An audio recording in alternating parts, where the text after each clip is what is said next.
Now, who hasn't heard of scent control for deer? Scent control is critical for deer hunting, and a lot of times I think people view scent control wrong and how it actually helps you for deer, and that's actually counterproductive. And what I mean by that is people put in this thought that you can wash your clothes, wash yourself, and you can go in and sit in a stand, and even if your scent is blowing in the wrong direction, happens to go into the nose of a mature doe or mature buck, they're not going to smell you. And that couldn't be further from the truth. We use a Limit-Shield. I love it. It's something that covers up our pant legs, our boots. We walk in and out of a stand, keeps our clothing scent free. And I believe that the scent that you leave behind can be diminished greatly. However, if my scent from my human body is blowing at a mature whitetail, I haven't found anything that'll cover up that scent. I think sometimes you can have a scent type blind that reduces the amount of scent, but really when it gets to your breath, your nose, your ears, behind your ears, your hair, your face, whatever it might be, the actual steam and heat rising out of a jacket and blowing at a deer, they're gonna smell you, unfortunately. So how do you control your scent starting in the early season? Because if you're just focused obviously on the rut, other times, if you blow deer out and you spook deer in the early season, you're not going to have that great rut hunt or October lull sitting over a nice food source in the afternoon, evening. So to me, where this starts, and we have a great example over here, it's one of my favorite stands, and we can control our scent when we're on stand. We just blow it up here into this location where we don't have deer in the afternoon, evening. You can see the fields out here.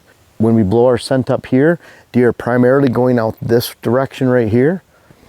There's a big food plot over here. They come through here and they go out. Or they come to the water hole that's in front of this stand. Actually, I shot a nice buck there in the evening a few years ago, a couple years ago.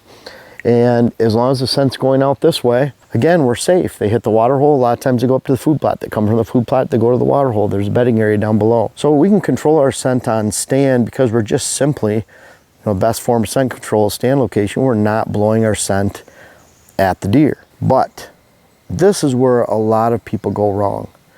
You go wrong because you think that you can control your scent while you're on stand and you can't. So you position your stand poorly. People are fanatical about their scent control. And I am too. I like dressing outside the truck. I like keeping my clothes outside. We like keeping our boots outside. We like spraying down. But that's about it. I know people that are storing their clothes in bags and they're dressing outside. They never let those bags touch anything else, those clothes touch anything. People have used carbon powder and dust in the past. Fanatical using contraptions, scent machine contraptions, whatever it might be to eliminate your scent. When really it boils down to this. Because you can see behind me, this is mowed.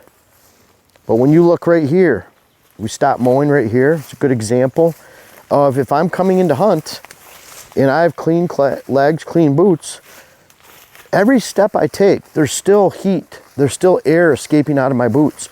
In this case, I have my pant legs open. So every time I step, hot air from inside my jeans is going right down to the ground.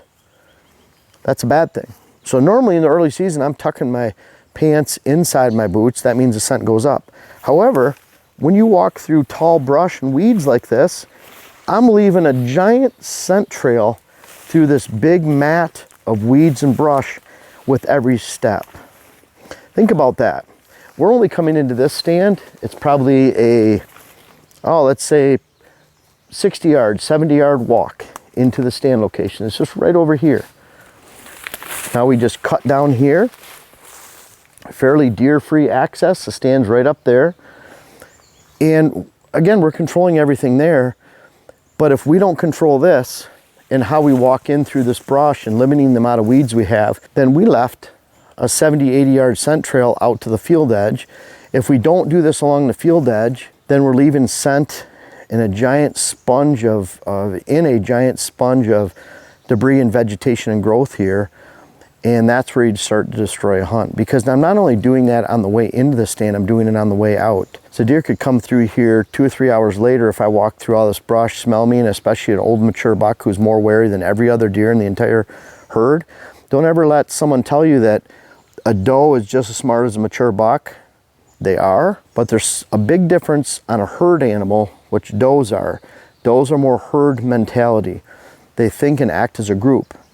That mature buck has survived, being one of the deer that hunters like to target the most every single year. He's survived with an ever shrinking number of bucks within his same age class.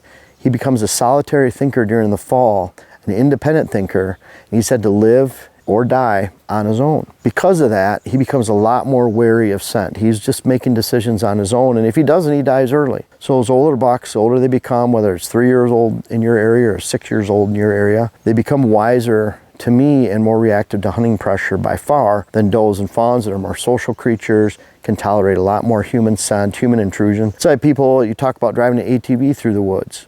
People say, wow, the deer just stand up and watch me. Well, they certainly do stand up and watch you, does, fawns, young bucks. But very, very rarely does someone have the oldest buck in the neighborhood just stand and watch you go by when you're on an ATV. That's because they were gone a half mile before you got there. Big difference between a mature buck and a doe. So when it comes to scent control in the early season, it really pays.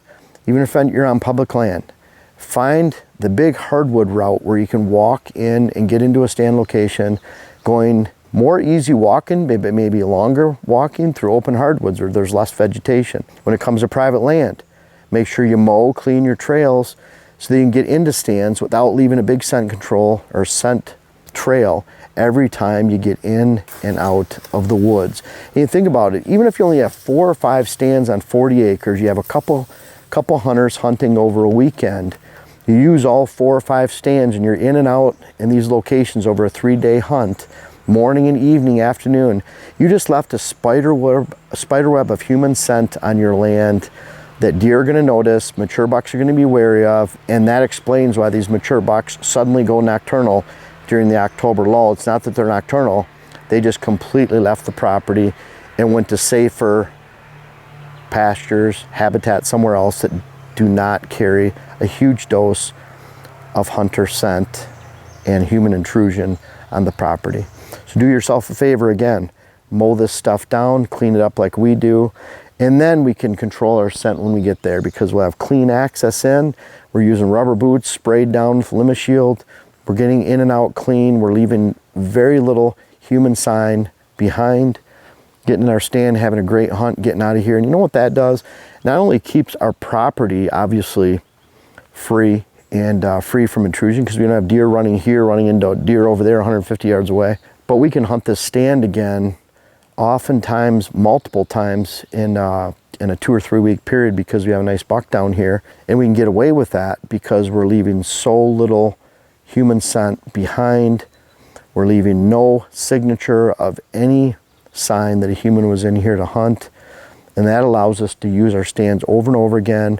And it makes it so if we have a mature buck hitting a certain area, we can have a much higher likelihood that we're going to shoot them on the first, second, or third sit because that second or third sit hasn't been intruded on by the previous sits. And if you only have one stand that you're hunting, make sure you take care of this more than even cleaning yourself and your clothes, because this is what will limit the amount of intrusion and risk factor to a mature buck in the area so that you can keep using that one stand over and over again with as little impact as possible so you can live to hunt another day this fall and beyond.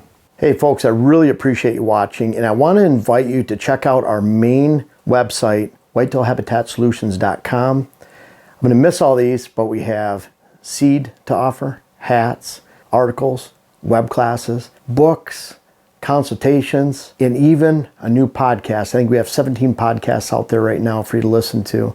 So we have a lot to offer. Most of all, if you don't want to buy anything, I'm going to keep offering free videos, free articles. We have over 600 articles on the site. And most of all, thank you very much for watching, reading, listening, being a part of Whitetail Habitat Solutions. If you want to check this stuff out, awesome. Links are in the description.